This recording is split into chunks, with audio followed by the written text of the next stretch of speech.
welcome back to the Citizen channel, or welcome if it's the first time, wherever you've been. And this is the preview show of a game nicely poised, isn't it? It's only half time. RB Leipzig, of course, won. City won 3 weeks ago, was it? Almost 3 weeks ago. So we're playing the second leg at the Etihad on the 14th of March 2023, the round of 16, second leg, of course. So welcome. We'll have a look at that. We'll have a look back at the last time we played Leipzig at the Etihad, which was an interesting game, 9-goal thriller. So we don't see one or two of those, even more. I've seen 11-goal thrillers watching City, but more of that in a moment. Please, if you are new to the channel, push that subscribe button, push the bell notifications. It'd be great to have you on board. Please spread the word. Everything's City, of course, past, present, and forever, or as long as my little body keeps going, that's for sure. So hope you enjoy it. And if you are pressing buttons, if you can press that little like button, I'm just getting a small target, but sometimes I hit it, sometimes I don't. But if you can help me hit it for this one, I'll be very grateful. Just a little thumbs up would be great. A little like, press that little like button. Right, this is on BT Sport. Of course, we've met RB Leipzig competitively now 3 times. We've straight down the middle. We've won 1, drawn 1 and lost 1. We've scored 8 and let 6 in. And the last time, of course, the programme's up on the wall, it'll be up on the screen as well, was the 15th of September 2021. So early in the group stages. And it was a 6-3 victory. Interesting 9-goal thriller. This is from my little match report I did at the time when I was doing my little vlogs. They're out there. I might even put a link to it just so you can remember. But City 6, Leipzig 3, 8 p.m. on the 15th of September. It was group stage, Group A, match day 1. So there you go, right at the start. And it was Pep against Jess, of course, or Jesse at the time. The City lineup that night: Ederson, Cancelo, Diaz, Aki, Zinchenko, Rodri, KDB, Bernardo, Grealish, Torres and Mahrez. Yes, on 16 minutes it was 1-0. A fine header, Aki, a fine header from a Grealish corner. Keeper Gulaski, not a great keeper in my opinion, I said at the time, got to the attempt but was beaten by the strength of the header and could only turn it onto the underside of the bar and over the line.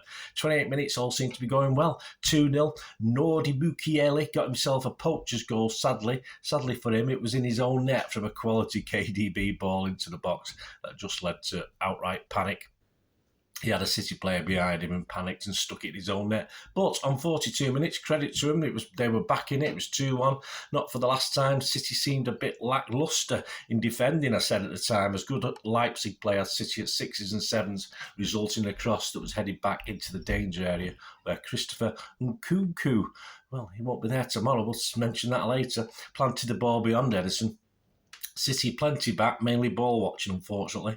Right, 47 minutes, it was 3-1. So again, 2-goal cushion. We were fortunate perhaps to go in 3-1 after a VAR check. This was just on the stroke of half time. The handball was given as a penalty. These are perhaps not given in the Premier. I did comment at the time, but who knows what he's given in the Premier now. And what a brilliant pen from, yes, Mr. Mahrez took it really, really well. So 3-1 at half time. But not long into the second half, they were back again at us, Red Bull. 51 minutes, 3-2.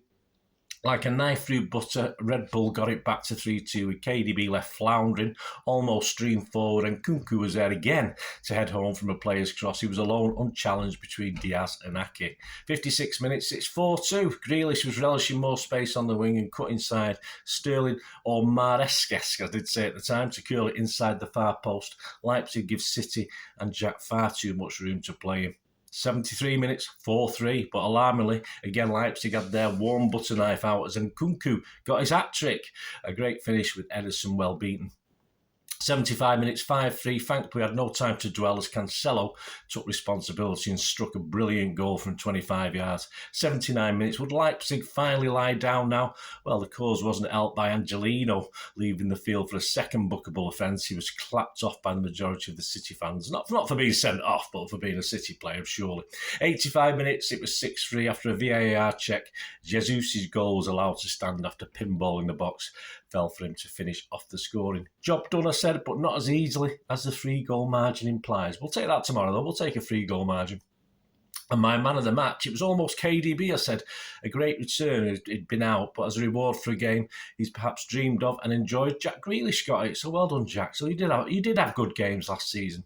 All right, back to this one. I hope you enjoyed that. Looking back at last season's game. Yeah, it was last season. Well, yeah, it seems longer, doesn't it now, guys?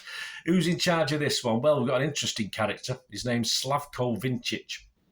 from Slovenia, and he's one of Europe's, let's say, more notorious referees. They do have a few, but certainly experienced both on and off the pitch. He was once arrested in connection with a drug and prostitution ring, but its actually involvement ended up as a witness. So, nothing untoward there to move on. Nothing to see here on that one.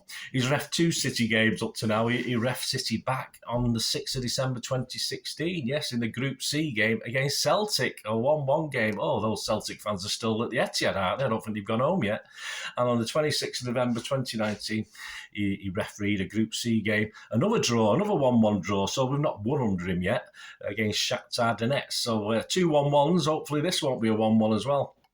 He's only shown 2 yellow cards to City players, so he's not overly keen on that. His linos are Thomas Klasnik from Slovenia. Well, they're all from Slovenia. Andras Kovacic, that must be his brother. 4th official is Raid Obranovic. And the VAR, we've got Alejandro Hernandez, just to mix it up a little bit, from Spain, so just something a little bit different on there. And I have no idea who's making his paella for him. I did, but I thought, well, he doesn't do anything, so I won't mention his assistant. I probably couldn't pronounce it anyway. So how are Marco, Rose and Leipzig doing since that 1-1 draw? Yes, they played 3 games, so they played 1 less than us. 25th of February, they beat Eintracht Frankfurt at their own place, 2-1. On the 3rd of March, yes, they had to go to Dortmund, who were doing well. They're second in the league as I do this. They lost to Dortmund, 2-1. And then on Saturday, 11th of March, they beat Mönchengladbach, Borussia Mönchengladbach. The most popular fan in the world was the one who starts that song, Give Us a B. And obviously, they get there eventually. Old joke, guys. Sorry about that. Red Bull Leipzig 3, Mönchengladbach 0. So that was good. So they sit 3rd now, which is higher than they were when we played them. They're 7 points behind Bayern Munich at the top now and 5 behind Dortmund. And despite the loss at second place Dortmund, they did dominate this. It was a feisty game. I think there's about 7 or 8 yellow cards shown in that, but they did find themselves 2 goals down at half-time and a 74th minute Forsberg goal wasn't enough to pull them back into it. The Gladbach game, yeah, they were easily pushed aside with 3 second-half goals from Leipzig, Werner, Forsberg again. And yes, Guardiola got on the score sheet again. So an interesting odd on him later in the betting side, so stick with me on that one. So they'll come into Tuesday's game in pretty good fettle. Say they've improved in the league, and I say there's no disgrace to get beat by Dortmund, and they played very, very well there. We know how good Leipzig are. Don't be fooled by that first half display. They're no mugs. They're 3rd in the Bundesliga. They're a good team, so don't be fooled by that. And they're better than that shown in the first half. They did show a little bit better in the second half. Obviously, once they did get the equaliser, they tended to sit back again, which wasn't ideal. But I don't expect them to do that, particularly at the Etihad. They need the victory. It's as simple as that. And then Nkunku is apparently out again. Yeah, he wasn't on the bench. He's apparently picked up some sort of thigh injury after coming back from a long-term injury, so there won't be a hat-trick on him coming from him on Tuesday unless there's a miracle resurrection and he's fine, but I can't see, obviously, as far as I know, he's injured, he's out of this one. But the thing is, let's face it, City on our day, City, who are second in the Premier League, are currently a better team than Leipzig. Of course we are, which just means, what about us? What fettle are we in? Never mind what Rosie's Leipzig are in, and we know they're in okay fettle, no problem with Leipzig. They'll be happy they've got a 1-1 at their place. They'll be going for it at our place, hoping to at least nick it, if you like. But what about us? Well, 3 points at Palace, not the easiest task against them, which... dull, defensive, gutsy. I don't expect Leipzig to play that way too much. I think they will defend, but obviously I think we'll see a bit more action over the halfway line from them than we did at Palace. But we've got 4 wins on the trot now since we drew at Leipzig, so more momentum at least. That's what we've got. I'm not saying we're rolling teams over, but we've got a couple of clean sheets as well, or I think we've had about 3 since then, obviously if you include the cup game as well. So that might be important to City as we move on. And of the City 11 at Palace, you've got to look at it, who's going to be rested, did he play his strongest 11 that he'd play against Leipzig? Certainly not for me, he didn't anyway, but he played a strong 11. I think we said in the last preview, he's probably got 14 or 15 players now that he's going to try and rely on between now and the end of the season. That's his pool. He's going to, you're not going to see much change in his starting 11s from that little pool of 13, 14, 15 players. I mean, Stones and Akanji, possibly most at risk. I do want Stones to play again, but obviously not in that stupid role he played at Palace. But it'll be interesting to see if Pep does that, because I think Pep might stick with Akanji for this one against Leipzig. We'll have to see, just for his more defensive capabilities rather than anything going forward. If, and it's a big if, KDB comes in. We don't know. I just don't know what he's doing with KDB at the moment. All credit to KDB. His body language is right. His attitude is right when he came on a sub against Palace. So I wouldn't be surprised to see him play, but it is a bit of an iffy one. But if Gundo and KDB have been ever present in the Champions League, where does that leave Bernardo? Is Bernardo not going to be left out for this one? Will Mahrez be back?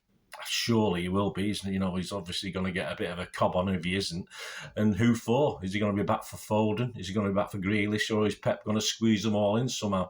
And on the bench, if you look at the bench against Palace, Laporte could be in trouble if no place in this. If he doesn't start in this, then he obviously probably will start against Burnley, but I think his time is sort of over on this basis unless something changes, because he won't like it, and Pep's obviously not putting him in the forefront of his mind at the moment, so he won't be happy.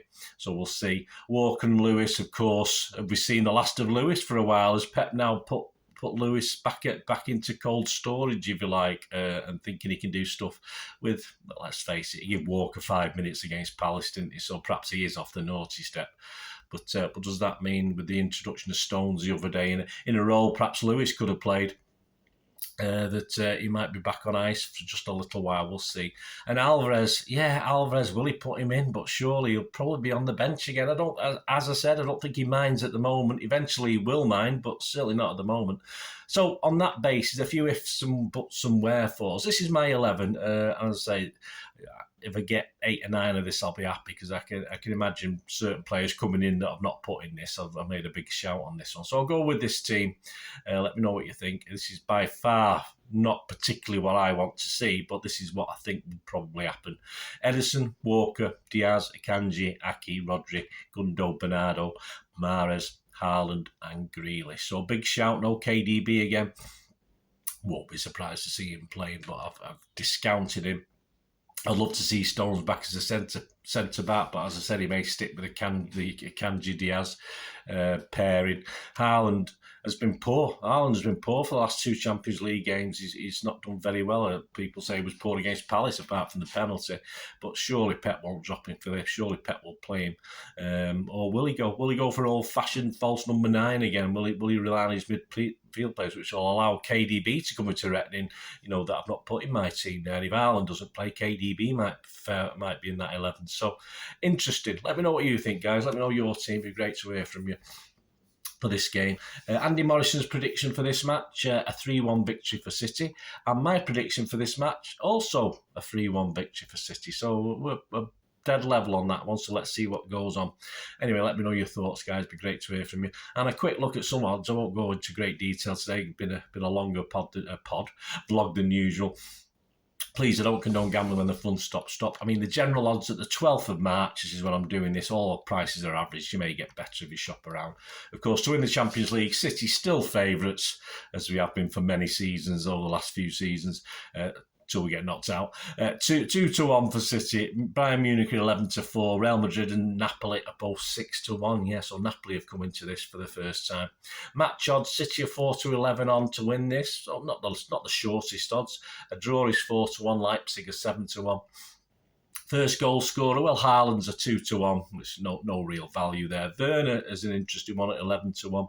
Last time, of course, at Mahrez is 6-1. He sort of could get on the score sheet. That's a good price. But Guardiola, I'm talking the game obviously over in Leipzig, Mahrez scored for City. He's 6-1. But the interesting one, Guardiola, who again scored against Mönchengladbach at weekend, is 100-1 to be first goal scorer. So we'll look at, and so that's all right. He's not bad as any time goal scorer either. So why not from a set piece? That's where they're more likely to want to get goals. So interesting. Anytime goal scorer, Foden's a 2-1. KDB again, you get over 3-1. You get 16-5. That's always interesting. Werner's 15-4. Forsberg is 7-1. And Guardiola, anytime goal scorer, 33-1. So that's not bad, is it, for a bit of fun? Correct score. If you go for 6-3, like last season, 250-1. Me and Andy fancy 3-1, and you get 10-1 on that. Half time, full time. I've not looked at them winning either, so I've gone City's evens, and the draw and City is 10-3. So any of those two. Goals over 2.5. Sure, he's got to be good, but 4-7 odds not bad. Over 3.5 possible, but I'm not too sure. 6-4 against.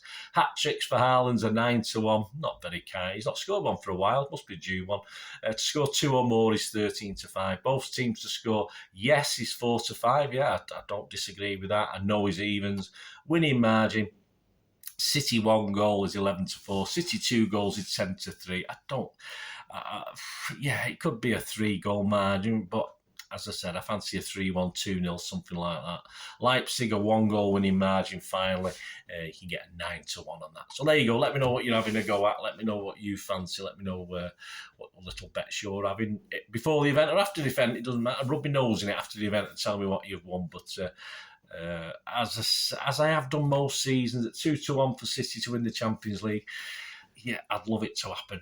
But again, as I've done perhaps for the last 10 years, I'd probably I'm not doing it at the moment because I don't have the spare cash, but I'll probably trying to earn some money from laying City again at the moment, which I have done over many years. I know I'm disloyal, but sometimes your head's got to rule your heart, hasn't it? But I still at 2-1 think it's a bit mean on City to win the Champions League. I still think we've got a long way to go, but let's get this out of the way. One game at a time. Let's get Leipzig stuffed, and we've got to win it sometime. And we're not the greatest we've been in the Champions League at the moment. We haven't got the best side that we've had over the last 10 years, but that doesn't mean anything, does it? That doesn't always count that the best teams always win it. We've seen that many times with many teams, English and foreign. So anyway, we'll see. Let me know what you fancy. I'll be back with the ratings and talking point show on Wednesday. Obviously, I'll do those Wednesday.